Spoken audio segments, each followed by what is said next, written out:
Assalamualaikum warahmatullahi wabarakatuh. Halo semuanya, perkenalkan nama saya Siti Fadilah Humaira AC dengan NIM 2310911120030. Saya berasal dari kelompok 12 skill tutor blok KSI. Jadi di sini saya akan menjelaskan tentang anatomi mata dan cara pemeriksaan mata. Oke, kita lanjutkan. Baik, di sini bisa kalian teman-teman lihat di bagian anatomi mata. Kita akan membahas bagian anatomi mata terlebih dahulu ya teman-teman. Baik, di sini kalian bisa lihat pada bagian ujung atas ini adalah glandula lacrimalis, yang mana glandula lacrimalis itu merupakan kelenjar yang memproduksi air mata agar melembabkan mata kita. Soalnya di sini ada palpebra superior yang mana dia itu melindungi bagian dalam mata kita dan juga untuk gerakan menutup mata dan membuka mata. Terus juga di sini ada palpebra inferior yang juga berfungsi dalam menutup mata dan juga membuka mata. Soalnya bisa kita lihat di atas ini teman-teman, ini adalah supercilia atau supercilium, yang mana kita teman-teman bisa sebut ini adalah alis. Soalnya ini ada bagian cilia atau bagian bulu mata yang mana melindungi kita dari paparan debu-debu. Di sini juga kita bisa lihat teman-teman ada tunika conjunctiva bulbi atau conjunctiva yang mana pada bagian putih-putih pada bola mata ini. Nah, teman-teman juga bisa lihat pada bagian sini ini adalah caruncula lacrimalis, di mana tempat keluarnya air mata atau nanti kelenjar air mata. Untuk apa? Untuk melembabkan mata kita. Nah, di sini ada pada bagian sinus ya teman-teman. Ini juga bisa lihat adanya fornix lacrimalis, adanya lacus lacrimalis pada bagian sini, dan juga ada canaliculus lacrimalis inferior pada bagian bawah sini. Nah, teman-teman juga bisa fokus kita kepada bagian sini. Ini ada punctum lacrimalis. Di sini itu tempat ujung keluarnya air mata itu. Terus juga bisa dilihat pada bagian sini ini adalah ampulla canaliculi lacrimalis.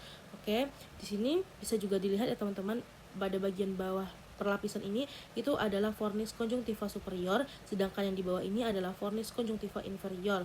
Nah, kita lanjutkan pada gambar selanjutnya. Di sini kita bisa lihat bagaimana cara otot-otot yang membantu pergerakan pada mata ya teman-teman. Di sini kita bisa lihat itu ada pertama yang paling atas samping ini adalah rectus superior, menggerakkan mata. Sini juga ada bagian lateral rectus atau rectus lateralis, ada rectus inferior. Di sini juga ada musculus obliquo inferior. Di sini juga ada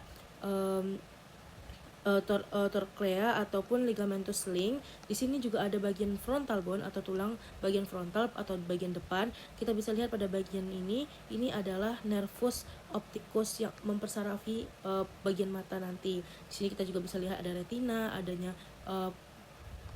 pupil. Ini adalah bagian lateral surface. Nah, kita lanjutkan pada bagian pemeriksaan. Jadi tujuan kita di sini itu adalah untuk melakukan pemeriksaan visus, dan mana itu kita mampu menjelaskan dasar patologis terjadinya kelainan refraksi, juga ada melakukan pemeriksaan gerakan bola mata, adanya melakukan pemeriksaan lapangan pandang, ada juga melakukan pemeriksaan palpebra dan apparatus lacrimalis, pemeriksaan segmen anterior mata, pemeriksaan segmen posterior mata, dan yang terakhir itu adalah pemeriksaan tekanan intraokular secara palpasi. Jadi kita bisa lihat satu-satu menggunakan tilik ya teman-teman. Bisa kita lihat di sini. Yang pertama, itu kita akan membahas tentang pemeriksaan visus ya teman-teman. Oke, baik teman-teman. Di sini kita akan melakukan pemeriksaan visus, yang mana aspek pertama yang kita lakukan itu adalah mengucapkan salam dan memperkenalkan diri sebagai dokter yang akan membantu pasien itu. Kita harus mendengarkan pasien secara aktif dan tidak memotong pembicaraan pasien selagi dia masih berbicara yang relevan. Kita juga harus menggunakan bahasa yang dipahami pasien, apalagi kalau misalnya di daerah di bagian daerah yang menggunakan bahasa daerah. Juga kita harus mempertahankan kontak mata dengan pasien dan juga menunjukkan empati tapi bukan simpati.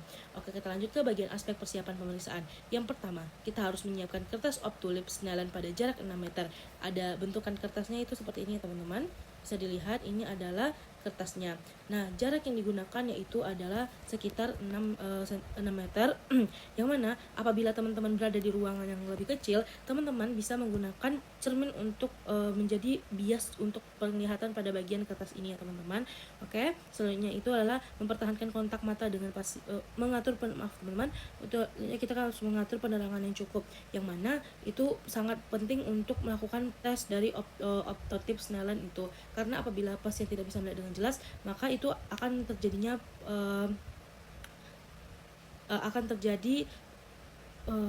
miskomunikasi.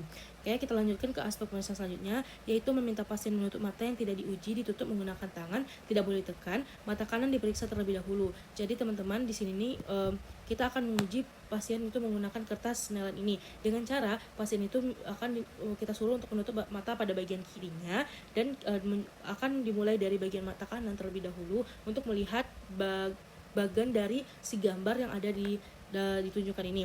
Nah, biasanya visus umum pada orang normal itu adalah sekitar 6/60, yang mana yang bisa dilihat di bagian E, T, O, D, C, F, atau juga bisa kita lihat pada bagian Z, L, P, E, D. Apabila sudah melewati ini, berarti itu ada terjadinya keabnormalan pada bagian mata pasien.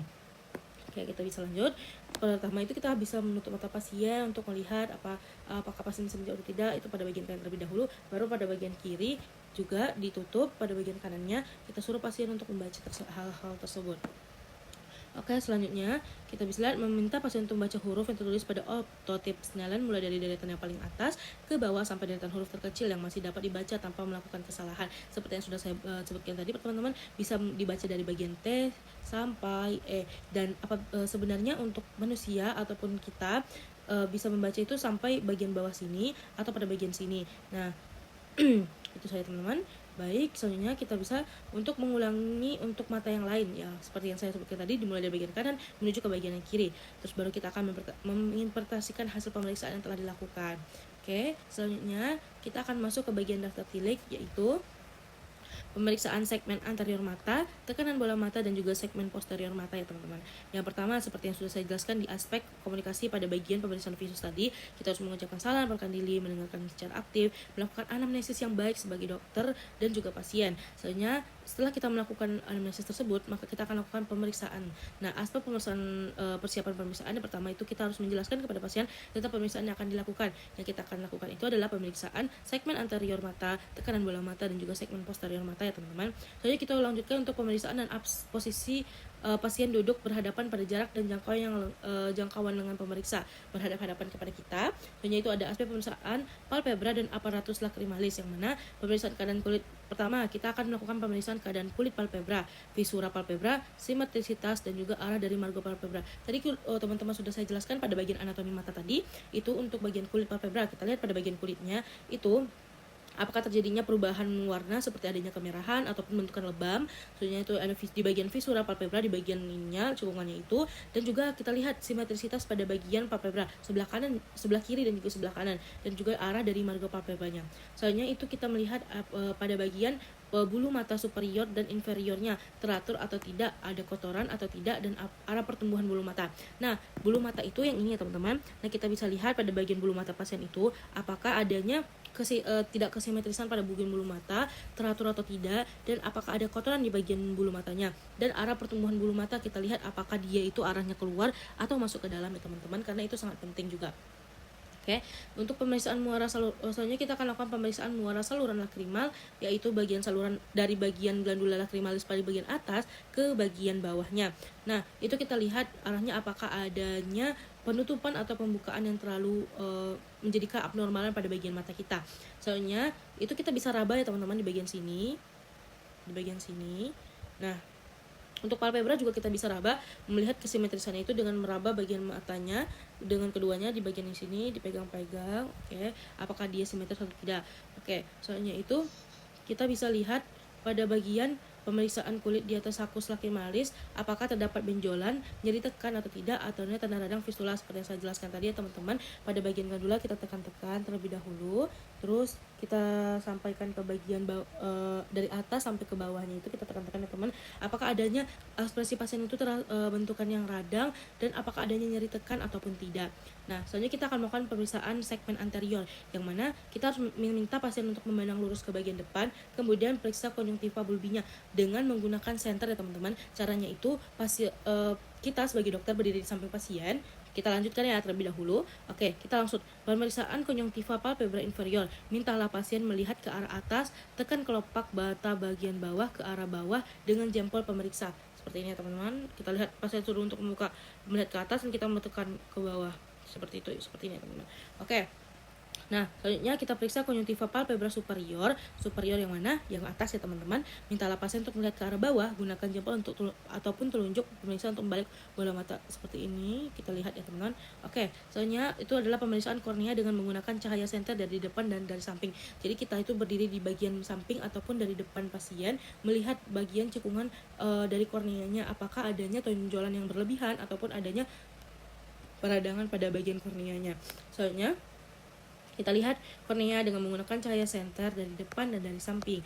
Periksalah bilik mata depan dengan cahaya senter dari depan dan dari samping. Dengan melihat ke depan menggunakan senter ya teman-teman. Kita lihat pada bagian matanya itu apakah adanya kelainan, apakah adanya hematoma ataupun kemerahan ataupun perdarahan. Oke, kita lanjut ke bagian pemeriksaan. Periksalah pupil, refleks pupil direct dan indirect. Refleksi pupil menggunakan ini kita bisa lihat ya, refleks direct mata kanan diperiksa dengan menyorotkan senter ke mata kanan dan amati pupil akan miosis pada mata tersebut. Miosis itu adalah terjadinya perubahan gerakan pada pupil teman-teman, seperti kayak bisa kita sadar apakah terjadinya perubahan kayak mengecil ataupun membesar ya teman-teman. Terus kita lakukan refleks direct mata kanan diperiksa dengan menyorotkan cahaya senter pada mata kiri. Amati pupil mata kanan akan termiosis. Jadi kita periksa untuk mata kiri kita lihat di bagian kanan, untuk mata kanan kita lihat bagian kiri. Oke teman-teman. Oke, selanjutnya kita lakukan pemeriksaan lensa mata dengan cara menyinari dengan cahaya senter dari depan. Lensa mata. Jadi ini ada senter, kita senterkan pada bagian mata.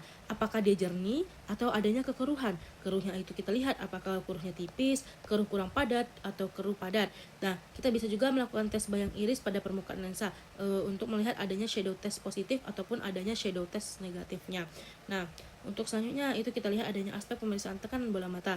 Tekanan bola mata diukur secara digital. Mintalah pasien melirik ke bawah, terus kita periksa dengan menempelkan kedua telunjuk pemeriksa bersamaan pada kelopak mata atas untuk menutupi mata bagian daerah sklera. Tekan bola mata dan telunjuk kanan secara bergantian dan rasakan fluktuasinya seperti ini. Apakah dia simetris, apakah dia adanya pengecilan ataupun adanya pembesaran pada bagian fluktuasinya itu.